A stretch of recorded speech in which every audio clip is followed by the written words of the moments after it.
Why do people in a small Japanese village live past 100 while feeling happy, purposeful, and energized, while most of us feel burned out by 40? The answer isn't genetics. It's something far more practical. This is the question that led two researchers to Okinawa, Japan, home to the world's longest living people. What they discovered wasn't a magic pill or ancient secret locked away for centuries. It was a simple philosophy woven into daily life, a philosophy that explains why these people wake up with energy, stay socially connected, and rarely experience the diseases that plague the modern world. That philosophy is called Ikigai, and understanding it might completely change how you think about work, happiness, and the life you're building right now. We live in a time of achievement without fulfillment. We chase promotions, salaries, weekends, and retirement. We optimize our calendars, but feel disconnected from our days. We're told to find work-life balance, but we're not even sure what we're balancing toward. Meanwhile, depression and anxiety are at record highs. Loneliness is considered a public health crisis. People in their 30s and 40s are already counting down the years until they can stop working. Ikigai offers a different model, not based on hustling until you burn out, not based on waiting for freedom at 65, but based on designing a life so aligned with who you are that you never want to retire from it. The people of Okinawa don't have a word for retirement. They don't need one. Let's explore what they know that we've forgotten. Ikigai translates roughly to a reason for being, or the reason you get up in the morning. It's not your job title, it's not a goal you achieve and check off. It's the thing that makes you feel alive. In Okinawa, everyone from the 100-year-old fisherman to the woman tending her garden can tell you their Ikigai. One man's Ikigai is holding his great-great-grandchild. Another's is perfecting her miso soup recipe. A martial arts master's Ikigai is passing his knowledge to the next generation. Notice something? None of these are grand. None require fame or wealth. Ikigai isn't found in the extraordinary.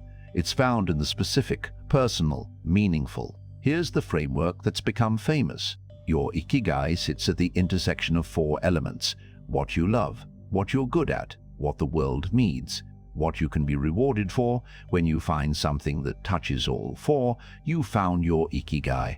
But here's what most people miss. You don't find it by thinking. You find it by doing. The elderly Okinawans didn't sit down at 25 and map out their life purpose. They stayed curious, they tried things, they paid attention to what energized them, and they built lives around those things, little by little. Your Ikigai might not reveal itself in a moment of clarity. It emerges through attention, experimentation, and small daily choices. This might be the most radical idea in the book. Retirement, as we know it, is a modern invention, and it might be killing us. Research shows that people who retire and lose their sense of purpose often see rapid declines in health. The body and mind need engagement. They need challenge. Without it, they deteriorate.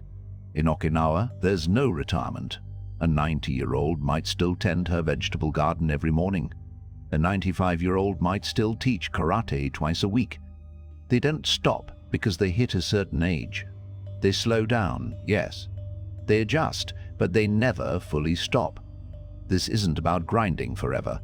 It's about staying in motion, physically, mentally, socially.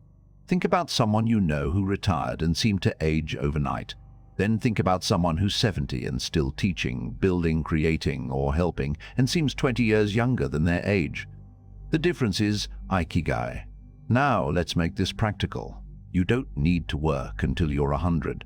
But you do need to ask yourself, what would I still want to do even if I didn't need the money?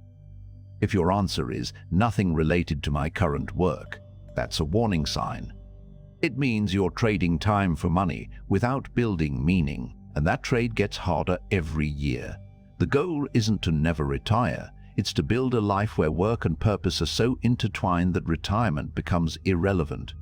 Ikigai is deeply connected to the concept of flow, that state where you're so absorbed in what you're doing that time disappears. The happiest, longest living people aren't those with the easiest lives. They're the ones who regularly experience flow. They engage in activities that challenge them, just enough to require focus, but not so much that they're overwhelmed. A carpenter shaping wood, a gardener pruning plants, a writer lost in a sentence, a programmer solving a problem. These are all flow states. Here's the problem: modern life is designed to interrupt flow. Notifications, meetings, multitasking, context switching, shallow work. We've built a world that fragments attention and calls it productivity. The Okinawans do the opposite. They build rituals around focused activity. They protect time for deep engagement. They choose quality over speed. If you want to increase your sense of fulfillment, don't add more to your life. Create more opportunities for flow. This means choosing activities that challenge you at the edge of your ability, eliminating distractions during deep work, doing one thing at a time, building skills intentionally over time. Flow isn't a luxury, it's a fundamental human need, and the absence of it might explain why so many people feel restless despite having everything they thought they wanted. One of the most striking features of Okinawan life is the concept of moai, a social group that forms in childhood and supports you throughout life. Your moai meets regularly. They share meals, celebrate milestones, support each other in hard times, and simply enjoy each other's company.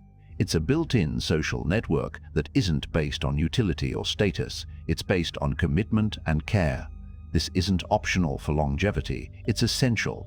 Study after study shows that loneliness is as dangerous as smoking 15 cigarettes a day. Social isolation increases the risk of heart disease, stroke, depression, and cognitive decline. Meanwhile, people with strong social ties live longer, recover faster from illness, and report higher levels of happiness. Now contrast that with modern life. We have hundreds of social media connections but fewer close friends. We're surrounded by people but often feel alone. We've outsourced community to algorithms. The Okinawans show us a different way. They invest in relationships the same way we invest in careers. They prioritize time with people. They eat together. They laugh together. They show up for each other. You don't need to move to a village, but you do need to ask yourself, who are my people? Who would I call in a crisis? Who do I share life with, not just updates? If you can't answer that easily, it's time to build your moe. Join a group, commit to regular dinners with friends, show up, be present. Relationships aren't built in big moments, they're built in consistent small ones. The Okinawan diet isn't a diet in the Western sense, it's a way of eating that's been passed down for generations. They eat until they're 80% full, a principle called hara hachi bu. They consume mostly vegetables, sweet potatoes, tofu, and fish. They drink green tea. They avoid processed foods, not because of trends, but because those foods simply aren't part of their culture. But here's the key insight: they don't obsess over food. They don't count calories or follow restrictive plans. They eat intuitively, in community, with gratitude. The same goes for movement. Okinawans don't go to the gym. They don't have fitness routines. They move naturally throughout the day. Gardening, walking, sitting on the floor, and standing up repeatedly. Their environment requires movement, so they move. Compare that to our sedentary defaults. We sit in cars, sit at desks, sit on couches. Then we try to compensate with an hour at the gym. The lesson isn't to abandon exercise. It's to redesign your environment so that movement becomes automatic. Take the stairs. Walk during phone calls. Garden. Play with your kids. Make movement part of life, not a separate activity you have to force yourself to do. Let's bring this into your life right now. Imagine you're a 35-year-old marketing manager. You're good at your job. You make decent money, but you feel disconnected. Some days fill you with dread. You're counting down to the weekend, then counting down the years to retirement. Here's how Ikigai changes that. You start asking better questions. Not how do I get promoted, but what parts of my work make me lose track of time? Maybe it's writing, maybe it's mentoring junior team members, maybe it's designing presentations. You start small, you volunteer to lead a workshop, you start a side project teaching what you know. You join a local group related to something you're curious about. You stop eating lunch at your desk. You start walking meetings. You text 3 friends and set up a monthly dinner, non-negotiable. You don't quit your job. You don't move to Japan. You don't overhaul your entire life. You make small, intentional adjustments that align your daily actions with what actually matters to you. 6 months later, you're still a marketing manager, but you feel different. You have clarity. You have energy. You have people. You have purpose. That's Ikigai. Let's make this even more concrete.